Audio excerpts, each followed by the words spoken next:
देखिए, मैं यहाँ पर कार्यभार संभालने से पहले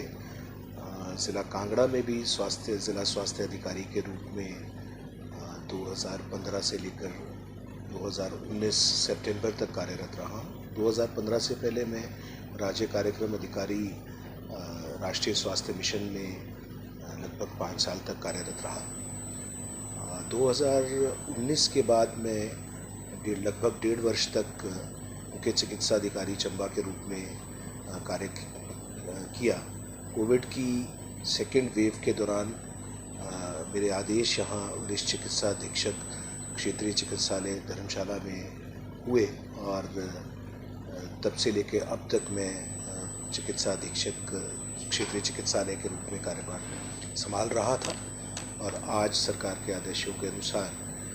मैंने मुख्य चिकित्सा अधिकारी ज़िला कांगड़ा, जो कि सबसे बड़ा ज़िला हिमाचल प्रदेश का है, तो यहाँ का कार्य का भार संभालते हुए मुझे हार्दिक प्रसन्नता है। देखिए, स्वास्थ्य क्षेत्र में सरकार द्वारा गत वर्षों में बहुत सारी जन कल्याणकारी योजनाओं का शुभारंभ किया गया है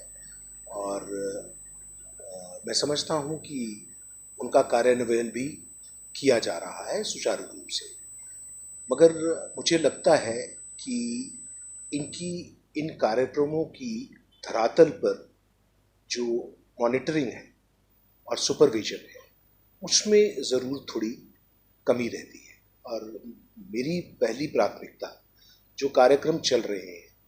उनका सुचारू रूप से लोगों को फ़ायदा मिले और उनका कार्यान्वयन पूरे जिस स्पिरिट में वो कार्यक्रम बनाए गए हैं उसी स्पिरिट में लोगों को उनके द्वारा कार्यक्रमों द्वारा सुविधाएं प्राप्त हों, उसके लिए हम क्लोज मॉनिटरिंग कैसे कर सकते हैं और उस मॉनिटरिंग मैकेनिज़्म को सुदृढ़ कैसे किया जा सकता है खंड स्तर पर प्राथमिक स्वास्थ्य केंद्र के स्तर तक, उसका एक मैकेनिज़्म बनाने का मेरा पहली प्राथमिकता है। उसके लिए मेरे सर्वप्रथम प्रयास ये रहेंगे, क्योंकि हर कार्यक्रम की आउटकम तभी सुनिश्चित की जा सकती है जब उसकी सुपरविजन मॉनिटरिंग क्लोजली की जाए और ये समझा जाए कि कहाँ पर वो गैप्स हैं जहाँ पर हम वो कार्यक्रमों में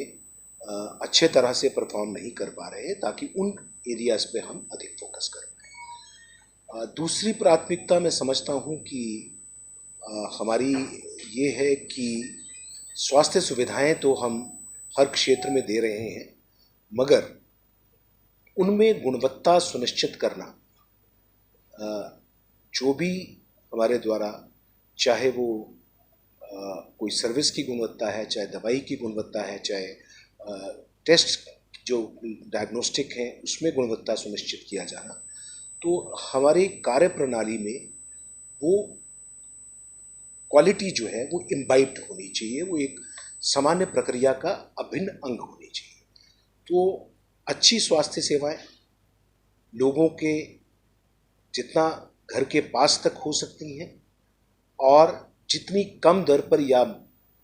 मुफ्त मिल सके, और उसमें गुणवत्ता सुनिश्चित करना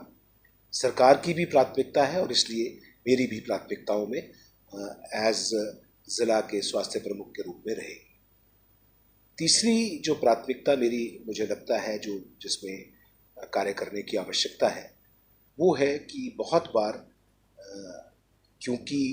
अस्पतालों में भीड़ है, सरकारी अस्पतालों में, और स्वाभाविक है कि जो बीमार व्यक्ति आता है उसके साथ वाला व्यक्ति वो मानसिक रूप से भी परेशान होता है और हमारा स्टाफ भी ओवरवर्कड होता है और इसलिए कई बार ह्यूमन इंटरफेस पर कई बार जो प्रॉब्लम्स आती हैं और लोगों में कन्फ्लिक्ट्स हो जाती हैं। तो मेरा प्रयास ये रहेगा कि अपने स्टाफ को इन सभी लिमिटेशंस के बावजूद भी मैं प्रेरित कर पाऊँ कि हम लोगों की मानसिक अवस्था को समझते हुए अपने आप ये प्रयास करें कि हम बिहेवियरल लेवल पर अच्छे से अच्छा बिहेवियर लोगों के साथ करके, ताकि आधी समस्या जो है वो डॉक्टर के या स्वास्थ्यकर्मी के अच्छे बात करने से हो जाती है। तो वो मेरा तीसरा प्रयास रहेगा। इसके साथ ही मैं अगले आने वाले दिनों में सभी प्राथमिक स्वास्थ्य केंद्र तक कांगड़ा ज़िला बढ़ा है, मगर मैं पहले सभी स्वास्थ्य खंड जो हैं वहाँ तक जाके सभी लोगों से 1 to 1 बात करने का प्रयास करूँगा और ये समझूंगा कि उनकी क्या समस्याएं हैं, क्योंकि